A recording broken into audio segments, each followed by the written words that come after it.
He was a handsome young star on the rise, and she was the undisputed queen of Hollywood. Their love affair seemed like something straight out of a movie, but it was shattered by a ghost from her past.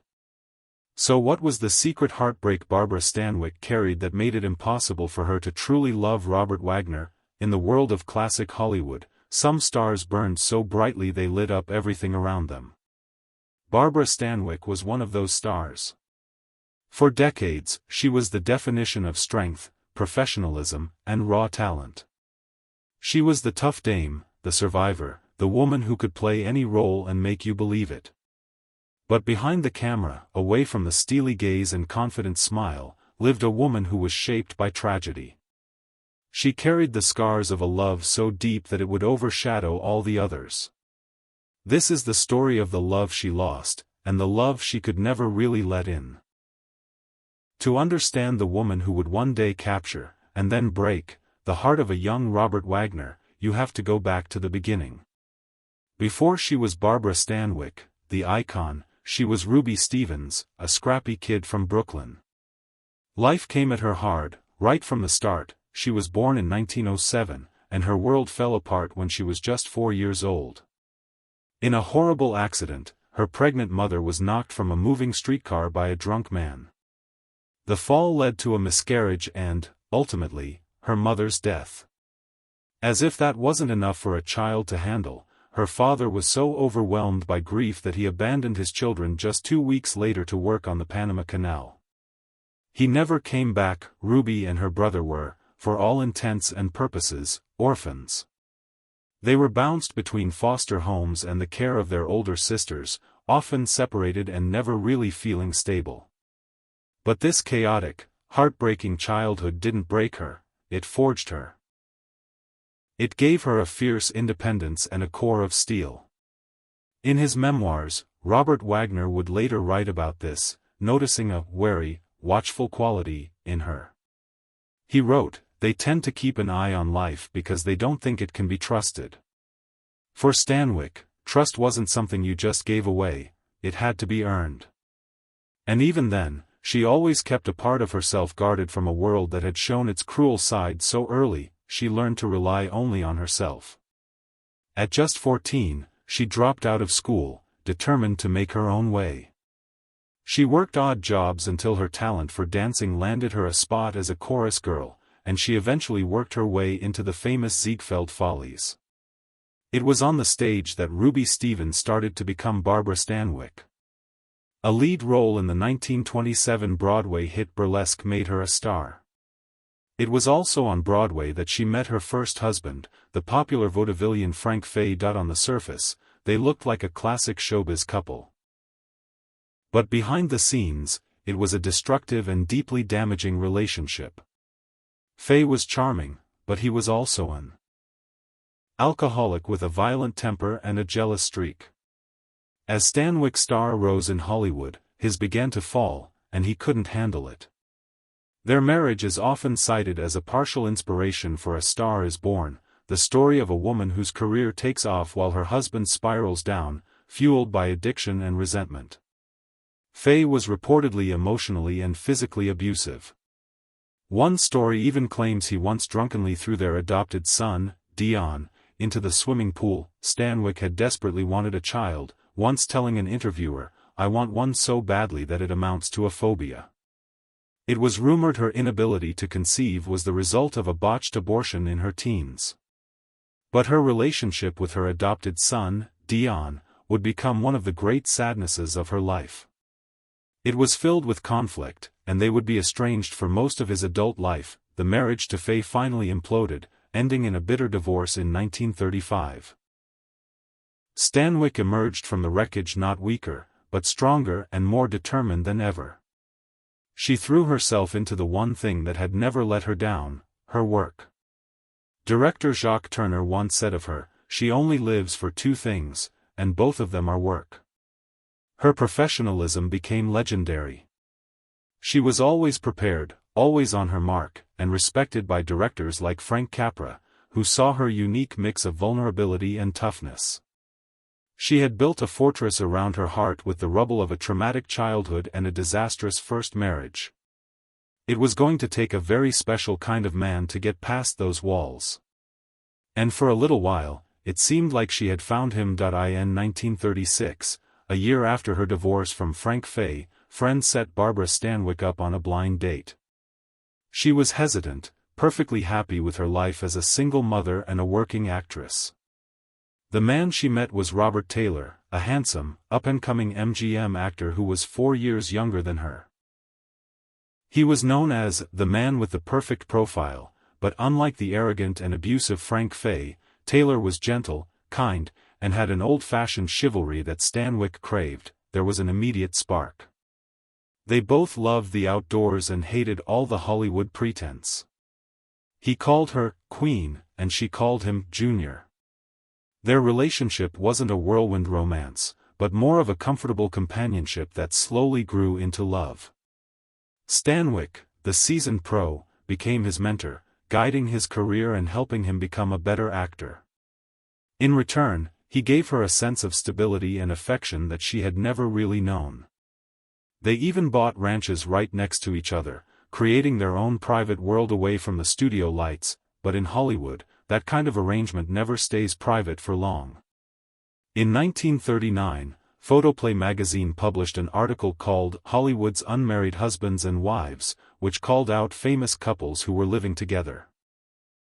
The pressure from Taylor's studio, MGM, became intense.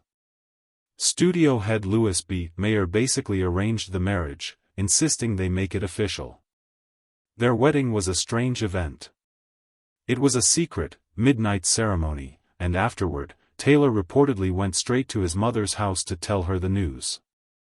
It wasn't exactly the romantic start you'd imagine for Hollywood's new golden couple. For the first few years, the marriage seemed perfect. They were a beautiful couple, the tough, respected actress and the handsome matinee idol. But under the surface, cracks were starting to show. By many accounts, Taylor had a more passive personality, while Stanwyck was the driving force in the relationship. One friend noticed, she mothered him, bossed him around, and plainly embarrassed him in front of his cronies. The power dynamic that worked for their professional mentorship may have caused friction in their marriage. Then came the cheating. While filming overseas, Taylor had a series of affairs, most famously with an Italian actress while making Quo Vadis. Stanwyck was devastated. This was a betrayal she couldn't forgive. Some reports from the time even claimed she was so distraught she tried to take her own life. Though they stayed together for a while longer, the trust was gone. The emotional distance between them grew, made worse by his long service in the Navy during World War II. Finally, in 1951, it was over. Even though Stanwyck was the one who officially filed for divorce, it was Taylor who had insisted on it. The end of this marriage was the single most devastating event in Barbara Stanwyck's life. It was a wound she would never fully heal from. She received a settlement that gave her 15% of Taylor's earnings until she remarried, a detail that became incredibly poignant, since she never did. In the years that followed, she would privately tell close friends, like her Big Valley co-star Linda Evans, that Robert Taylor was the one true love of her life. It was a grief she carried quietly, a permanent shadow that fell over everything, and everyone, who came after. She poured all that pain and all that love back into her work. The fortress around her heart was rebuilt, taller and thicker than ever before. It was this woman, the Queen of Hollywood, carrying a secret, profound heartbreak, who would soon meet a charismatic young actor just starting his journey, while Barbara Stanwyck was cementing her place as a Hollywood legend. A young man named Robert Wagner was just starting to dream of becoming a star. Born in 1930, Wagner's childhood was a world away from the poverty and trauma of Stanwyck's. He grew up in the wealthy neighborhood of Bel Air, where his family's home was right next to a golf course where Hollywood royalty played. As a boy, he would watch icons like Clark Gable and Cary Grant on the green, and it fueled his ambition to be a movie star. He was charming, incredibly handsome, and had an infectious, youthful energy. He broke into the business in the early 1950s as a contract player for 20th Century Fox. While he was still learning the ropes as an actor, his screen presence was undeniable. He had small roles at first, later admitting, "I wasn't very good in this period, but I was diligent." That hard work, combined with his natural charisma, started to get him noticed that he was part of a new generation of Hollywood stars, one that came of age as the old studio system was beginning to fade. He was full of hope and maybe a little naive about the complicated emotional lives of the industry's veterans. He looked up to the legends, seeing them as mentors and icons. He was an admirer, a student of the craft, and eager to learn from the best. And in 1953, he was cast in a major movie that would put him right in the orbit of one of the greatest actresses of all time. The film was Titanic, and it would change his life. At just 22 years old, Wagner was cast alongside the formidable Barbara Stanwyck, who was then 45. He was, by his own account, completely in awe of her. She was a legend, a total professional with a reputation for being tough and incredibly talented. For a young, aspiring actor, working with her was a huge opportunity. But the chemistry that sparked between them wasn't just for the cameras. It was personal, immediate, and powerful.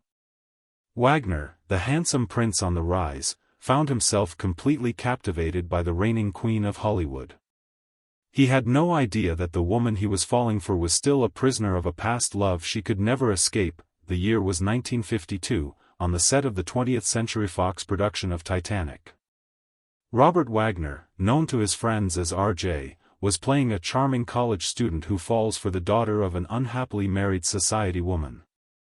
That woman was played by Barbara Stanwyck. He was 22 and full of ambition, she was 45, the definition of Hollywood royalty. The age difference was a massive 23 years. According to Wagner's own memoirs, the affair started after filming ended. He took Stanwyck home from a party, and as he walked her to her door, he was met with what he described as a magical look of interest, and appreciation, and desire. That look kicked off a secret, passionate romance that would last for the next 4 years. In the 1950s, this kind of relationship wasn't just unusual, it was completely taboo. An older woman with a much younger man was not accepted in the conservative social climate of the time. A scandal could have damaged both of their careers, so they were extremely careful to keep their relationship hidden from the public. Wagner called their romance clandestine. Stanwyck, who was intensely private to begin with, insisted on the secrecy. Wagner remembered how she gave him his own set of keys to her home, and they would spend quiet weekends together whenever they could.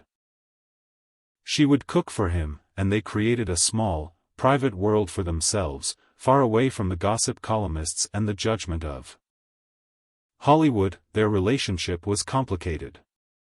For Wagner, it was an education. He was in love with her, but he was also her student. He later wrote that making love to Stanwyck was a completely different experience than anything he'd ever known, describing her as a woman with an incredible level of knowledge, her level of taste. He was, in his own words, so incredibly taken with her, taken by her. He found her fascinating, not just as a lover, but as a person who had been shaped by a life so different from his own. They would sit in her basement, where she kept 16mm prints of her old films, and he'd convince her to watch them with him. She didn't really enjoy seeing herself on screen, but she would share stories about the productions, the directors, and her co-stars. For Stanwyck, the relationship offered something she hadn't had in years. Wagner's youth, his admiration, and his energy seemed to give her a confidence that had been shattered by her divorce from Robert Taylor. With Wagner, she wasn't just the queen or a Hollywood legend, she was Missy, his nickname for her. She was a mentor, yes, but she was also a woman being desired and adored by a handsome young man. It was a powerful combination, but the very things that defined their affair, the secrecy, the age gap, the mentor-student dynamic, also hinted that maybe it couldn't last. Wagner might have been in love, but he also recognized the power imbalance. He once wrote, "I would always have been Mr. Stanwyck, and we both knew it." Their secret romance was a beautiful, stolen chapter in their lives, but it was happening in the shadow of a much longer, more powerful story. And as his feelings grew deeper, Wagner started to realize that there was a part of Stanwyck's heart that wasn't just guarded, but was permanently occupied by someone else. He was about to come face to face with the ghost that haunted the Queen of Hollywood. For 4 years, the secret world of Barbara Stanwyck and Robert Wagner was their sanctuary. It was a place where the pressures of Hollywood and the taboo of their age gap could be kept outside. Inside her home, he wasn't just an up-and-coming actor, and she wasn't just a legendary star. They were RJ and Missy, two people who found comfort and passion with each other. Wagner was deeply in love, and by all accounts, Stanwyck cared for him immensely, but as time went on, the young actor began to sense the truth of their situation. He started to understand that while he had the keys to her house, he would never get full access to her heart. There was a fortress there he could never get through, because it was already occupied. The love and devotion he offered her were met with affection, but also with an invisible wall of grief. In his memoir Pieces of My Heart, Wagner made it painfully clear why their affair was ultimately doomed. He wrote that although Stanwyck cared for him, she had never, ever gotten over her divorce from Taylor. His memory wasn't just a lingering sadness, it was an active presence in her life, a standard that all other men were measured against, and fell short of. Wagner had to face the heartbreaking fact that he could never really compete with a ghost. This wasn't something that happened in one dramatic moment. It was a slow realization. It was in the quiet moments, in the things she didn't say, in the sadness that would sometimes wash over her. He could feel the weight of her past. He realized her heart remained tethered to the memory of her former husband. Because of this, she just struggled to give herself fully to anyone else. Imagine the pain of that for a young man in love. To know that the woman you adore is with you and cares for you, but that her soulmate is a memory. To understand that you're fighting a battle against an idealized past, a love that has been made perfect by loss and time. Wagner described the love Stanwyck had for Taylor as something she had once known, lost, and could never reclaim. And because she could never reclaim it, she could never fully let it go to make room for someone new. The end of their affair wasn't angry or bitter.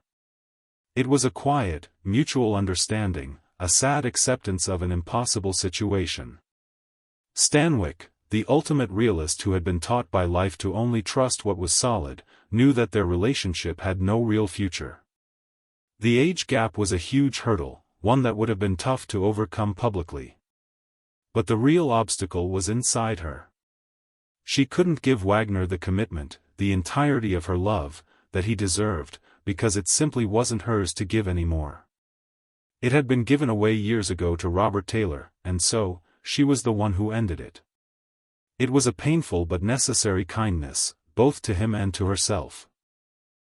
She was letting him go to find a love that could be fully his, while she resigned herself to a life where her greatest romance would forever be in the past.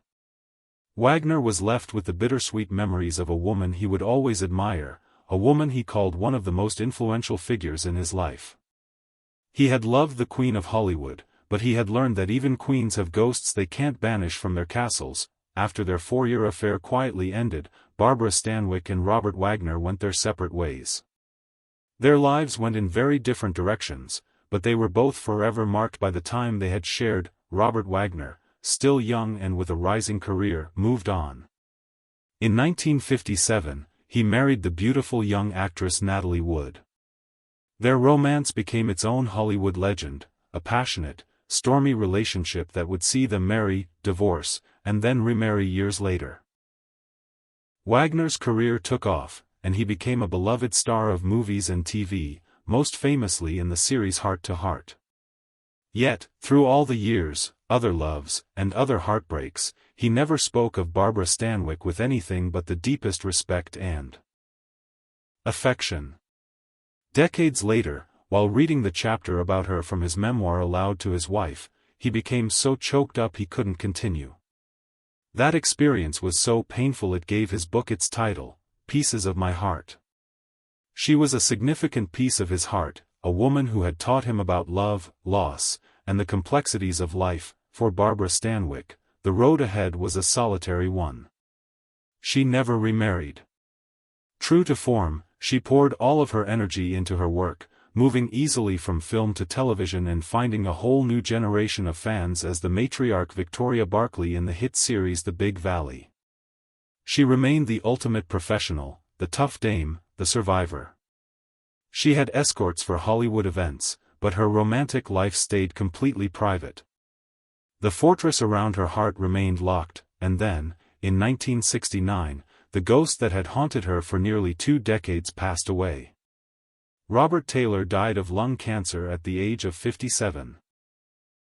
Stanwyck's reaction to his death was heartbreaking, and it confirmed everything. She was, by all accounts, completely and utterly devastated.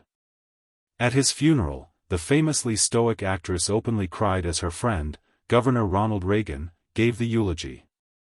His death hit her so hard that she basically withdrew from public life, taking a long break from acting. She was mourning not just the man, but the life they had shared, the love she had lost, and the future they never had.